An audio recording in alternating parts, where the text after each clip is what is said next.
When it comes to legendary locations, some of my favorites are actually accommodations. From the opulent $35,000 a night Royal Bridge Suite at Atlantis, Dubai, or the historic halls of the Raffles Hotel in Singapore, where they invented the always delicious Singapore sling. Or the world's swankiest treehouse at the Lion Sands Game Reserve in South Africa. The world is filled with epic places to lay your head at night. And tonight, we've reserved a room at Malaysia's Moonlight Bungalow. Legendary not for its room service, but for one famous guest who checked in and never checked out.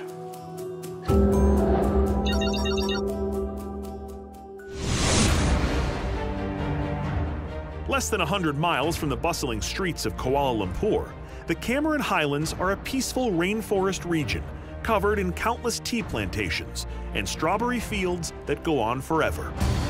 Nestled above this dense green landscape sits the legendary Moonlight Bungalow Hotel. Built in 1933, it's a well-preserved remnant of this area's colonial past. But it's also a reminder of something darker, an event that's as mystifying today as it was 50 years ago. This is the location where an American named Jim Tompson vanished into thin air. Easter weekend, 1967. Businessman Jim Tompson is seemingly living the high life here as an American expatriate, and he's earned it. After graduating from Princeton, Tompson becomes an architect, designing homes for the rich and famous. During World War II, he serves as a spy for the OSS, the forerunner to the CIA. And finally, by war's end, he finds himself in Thailand, where he makes a discovery that will forge his destiny. Silk. Tompson was the first foreigner in Thailand to recognize its massive potential as an export that could be sold around the world. In 1948, Tompson establishes the Thai Silk Company, which helps to jumpstart the country's silk industry. He becomes known as the Silk King, often courting favor with politicians and rubbing elbows with celebrities. Years later, behind all the glitz and glamour, Tompson has amassed his share of enemies in the worlds of business and politics.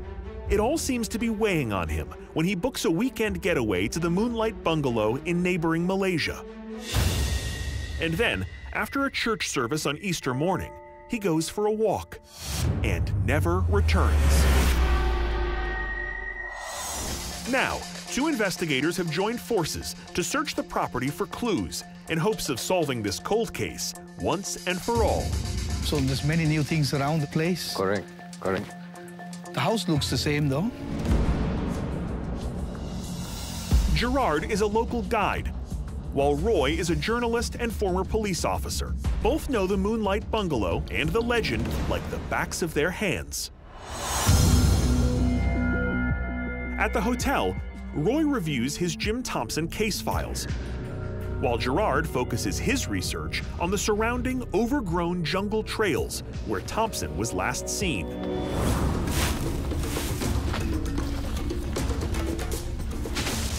I've been a guide here for 35 years, and each time I walk the jungle, it always looks different.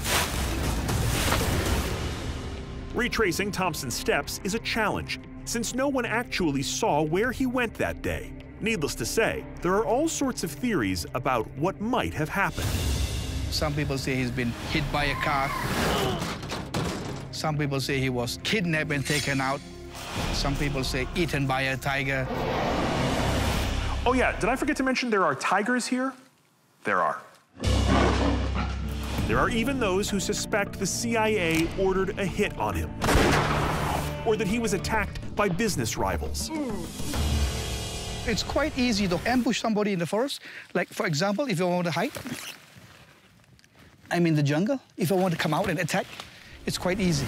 But still others have a simpler theory, that Tompson may have been injured or lost, a distinct possibility given that the Cameron Highlands are 275 square miles of dangerous terrain at over 3,000 feet in elevation. But surprisingly, no one found anything or remains of him. Not yet, anyway. So Gerard continues his systematic search of the unspoiled forest, one step at a time. Back at the Moonlight Bungalow, now commonly referred to as the Jim Tompson Bungalow, inside the very room where the American expat stayed, Roy examines all the evidence he's collected over the years. I have been a journalist for many years. I have also been a law enforcement officer. It was very important for me to ensure whatever was reported about him on the day of his disappearance was all correct. Thing is, Roy's found the reporting contradictory. Some sources say that Tompson was never seen after leaving the Moonlight Bungalow, while other witnesses claim not only did Tompson emerge from the jungle, but his disappearance might not have been an accident at all. An expert on this densely forested region, Gerard continues to comb the miles of jungle that surround the lodge, where Tompson was reportedly last seen. Even though it's 51 years later and the jungle is very dense, it's not making it give up. It may take years, but no one knows this untamed area better than Gerard, so if there are answers to be found out here, he might just be our best bet. Contrary to Gerard's belief that something happened to Tompson in the jungle, Roy has begun to believe an outlier theory based on controversial eyewitness testimony. What if Tompson's walk in the woods was all a ruse, and his actual goal was to get off the grid for good? At about 4:05 p.m., Tompson left the bungalow. Tompson was seen seated here, smoking a cigarette. And then two black cars parked here. And Tompson willingly got into one of the two cars. I've finally come to the conclusion that this is the spot where Jim Tompson made his escape. Since no solid evidence or remains of Jim Tompson have ever been found in the forest, the theory of a premeditated escape might not be so far-fetched. Gerard and Roy plan to keep hunting for clues, while the historic Moonlight Bungalow remains open for business, ideal for anyone looking for a travel destination with a side of detective work. Just be sure you know the way back to your room. 640 miles to the north is another legendary location, one that might hold the key to an even bigger disappearance. Colorful and complicated, Cambodia is a nation where ancient and modern worlds weave together in a marvelous and mysterious tapestry. And no place is more mysterious than the legendary location depicted on the nation's flag, the iconic temple of Angkor Wat. And now, we catch up with an old friend of mine who's on a mission to find out why the civilization that built this monument suddenly vanished.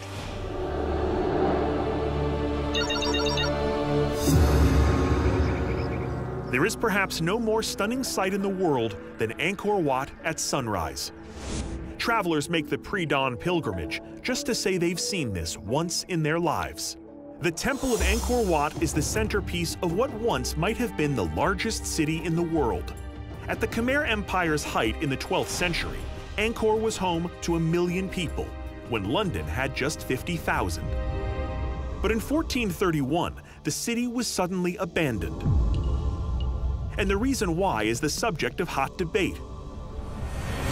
Some historians believe it was the result of a deadly battle, while others claim the rise of Buddhism forced the Hindu worshippers out. Today, our man in Cambodia, Nick Ray, studies every inch of this place, looking for clues about what really happened here. This is Angkor Wat, widely considered to be the world's largest religious building. It's a staggering 400 acres. King Suryavarman II ordered the Wat's construction in the first half of the 12th century as a tribute to the Hindu deity Vishnu. A reported 300,000 builders relied on pulleys, rafts, bamboo scaffolding, and the muscle of 6,000 elephants. The temple is made up of more than 5 million sandstone bricks, many weighing well over a ton each.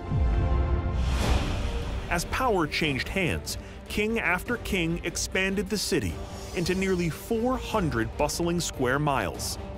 And then suddenly, everyone was gone. To get to the bottom of how such a powerful society might have vanished, we have to zoom in. Way in. That's because there are clues imprinted on the structures themselves. Temples of Angkor are literally covered in carvings. We've seen Hindu deities, god kings, scenes of daily life. These carvings and reliefs tell us a huge amount about the history of Angkor. But one thing they don't tell us is what happened to this incredible civilization. For the rest of the Angkor story, Nick looks beyond the temples to examine a set of carved stones whose very location is a clue to what happened here.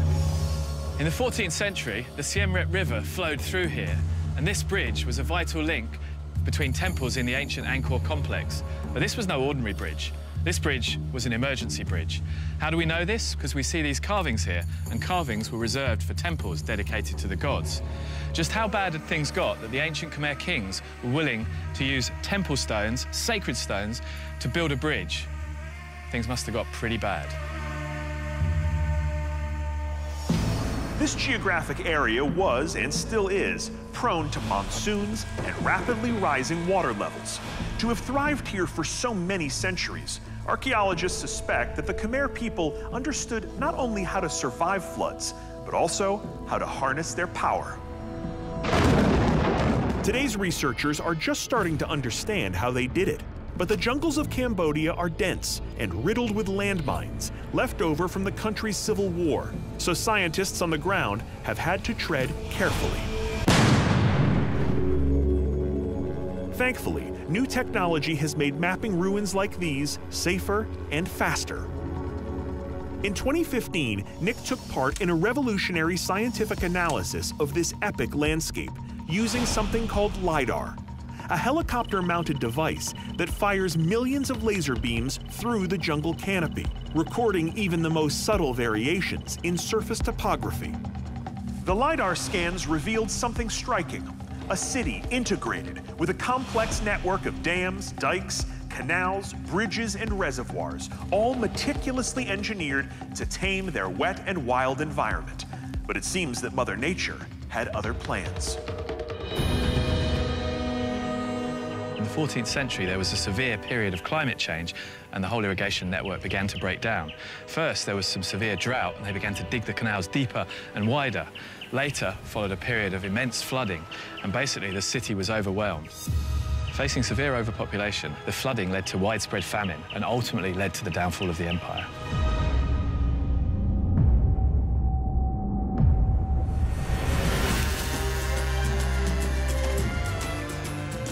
Here, in the jungles of Cambodia, the largest city in the pre-industrial age thrived for centuries, thanks to ingenuity and cooperation.